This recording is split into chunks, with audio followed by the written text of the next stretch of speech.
Now let's read this here, the verb phrase. There are times when a sentence can communicate an action with just one word, in the sense that one verb and there is no compound verb. So if you look at the example here, I completed the homework, right? So we have the subject I.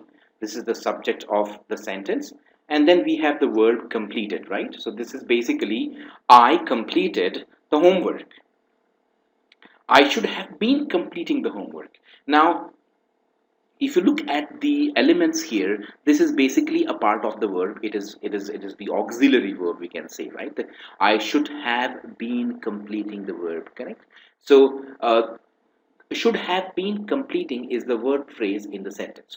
Why this is a verb phrase? Because there are more than one word that come together and form a part of the verb. So just as completed was one single word acting like the verb of the sentence, we have here one, two, three, and four words coming together and acting like the verb of the sentence, and that's why we call this as a verb phrase. This is the difference between a verb and a verb phrase. So here this is the verb completed, here we have the verb phrase I should have been completing.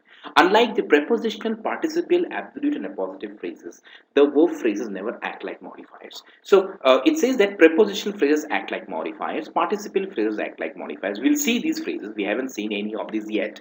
We have seen a noun phrase which never acts like modifier. Noun phrase never act like modifier. Even verb phrases, they never act like modifier. And even gerund phrases, they too never act like modifiers. They never modify a noun pronoun. They basically are either subjects. This noun phrase can be a subject, it can be an object, it can be a subject complement.